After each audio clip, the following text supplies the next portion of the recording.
Good Friday morning. Thanks for joining us on KARE 11 News Now. I'm Megan McPherson. Breaking news this morning, the Supreme Court has ruled that President Donald Trump does not have the power to impose sweeping tariffs across the world.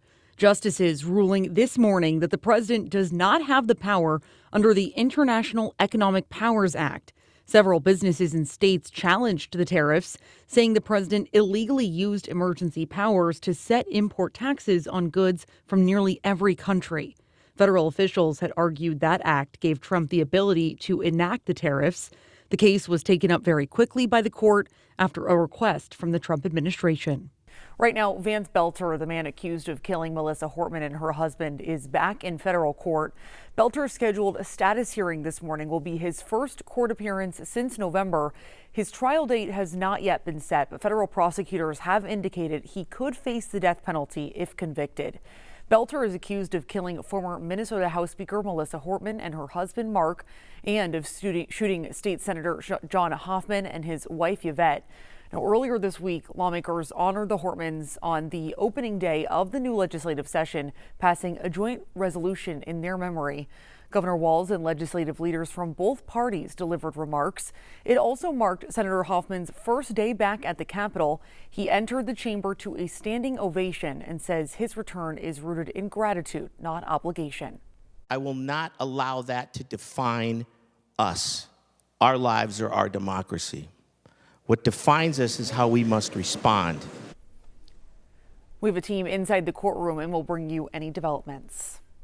This morning, a Minnesota man charged with trafficking nearly 10 pounds of meth is walking free after the prosecutor retired and his case was dropped.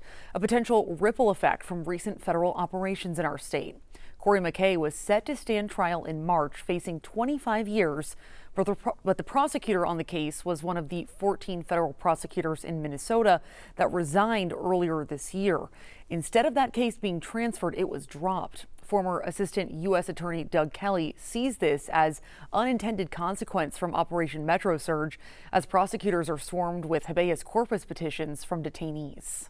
This is really unprecedented in my view. You will occasionally dismiss a case, but it's usually because there's been some fault of evidence. You sure don't do it because somebody retires from the office.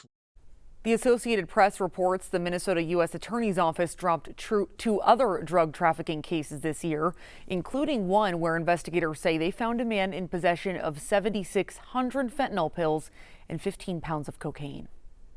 Tomorrow marks 4 weeks since Alex Preddy was shot and killed by federal agents in Minneapolis.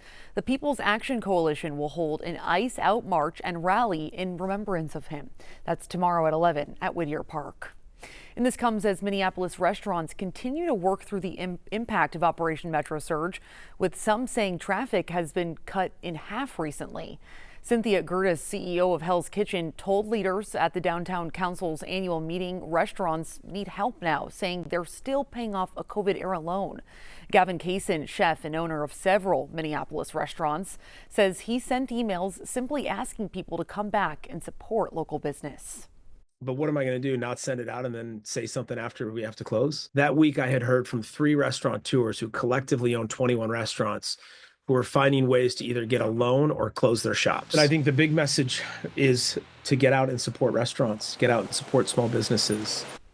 The Minneapolis City Council approved $7 million for a relief fund yesterday, and Governor Tim Walz has proposed a $10 million emergency relief package for small businesses.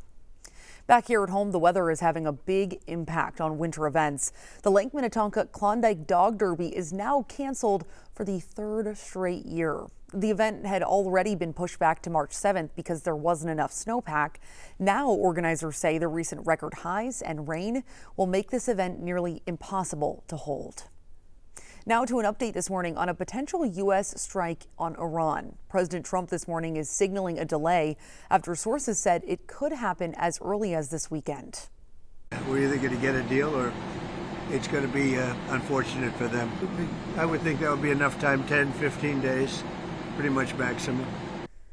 Trump has repeatedly demanded Iran give up its nuclear program or face severe consequences. Iran has refused to discuss wider U.S. and Israeli demands that would scale back its missile program. Both the U.S. and Iran have signaled they are prepared for war if talks fizzle out. Investigations are underway as fallout continues in the aftermath of the DOJ's release of files connected to Jeffrey Epstein. Former Prince Andrew spent about 11 hours in police custody after he was arrested on suspicion of misconduct while in public office, as French authorities urge Epstein survivors to come forward in that country. President Trump reacted as American lawmakers vow to keep looking into Epstein's circle. NBC's Alice Barr reports. Hi there. Lawmakers who've been pushing the Jeffrey Epstein investigation are celebrating the arrest of the former prince as a metric of success and pressing for more accountability here, while the UK grapples with the first arrest of a senior British royal since the 1600s. This morning, Andrew Mountbatten Windsor is out of custody but not in the clear after UK police arrested the former prince Thursday on suspicion of misconduct in public office after detectives reviewed documents revealed in the release of the Jeffrey Epstein files. Your Majesty, how are you feeling after your brother's arrest? King Charles, in a formal statement, pledged full support for the investigation into his brother as the world reacts. I think it's a shame. I think it's very sad. The former prince has not been charged with a crime, though police say he remains under investigation.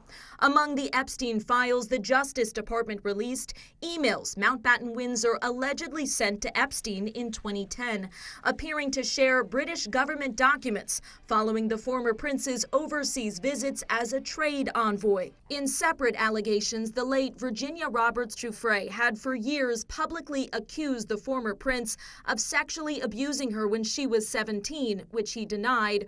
Her family reacted to the arrest. A piece of justice that Virginia has been fighting for this entire time. Investigations underway here in the U.S. with former President and Secretary of State Bill and Hillary Clinton now set to be deposed next week before the House Oversight Committee after photos of the former president appeared in the Epstein files. The Clintons have not been accused of any wrongdoing.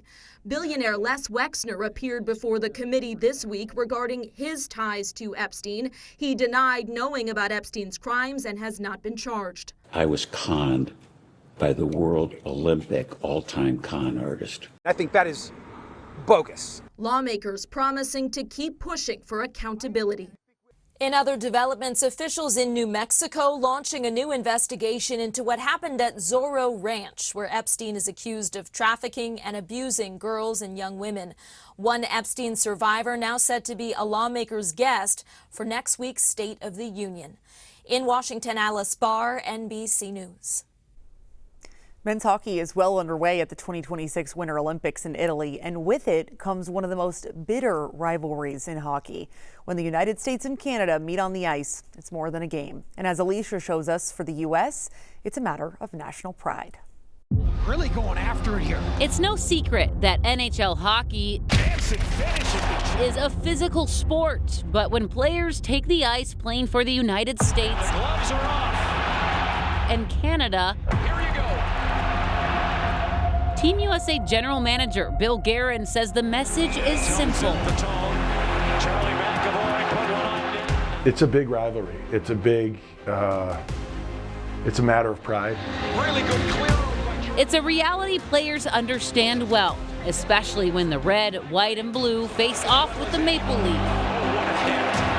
The U.S.-Canada rivalry are two prideful countries that want to be the top of the hockey sport and want to say that they're the best in the world. So I think it's a never-ending battle between those two to have bragging rights. Something defenseman Jacob Slavin saw and felt the hard way during the game at the Four Nations tournament when the United States played Canada. That was my first taste at that U.S.-Canada rivalry, and again, that first game against Canada, just 3 fights right into it. Big hits all over the game. That game definitely made it real for me. Even those who don't play a physical style feel the intensity. I'm not the most physical player, but out there, it felt like I had to be. He got shoved down. And by over the Slater. years has produced some unforgettable moments. And for Colorado Avalanche player and Minnesota native Brock Nelson, a deeply personal history at the Olympics. My uncle was on the 80 team. Dave Christian was on the 80 team, and my grandfather was Bill Christian on the 60 team. They both won gold. Having known that the U.S. has only won 2 medals and they were both a part of it, I mean, it's pretty special. Now Nelson says the time is right to beat Canada and for Team USA to earn its first Olympic gold in men's hockey in 46 years. The time is now. I think there's never been a better opportunity. The group that we have, the depth that we have is incredible. Stick with us. More news and weather is coming up after the break.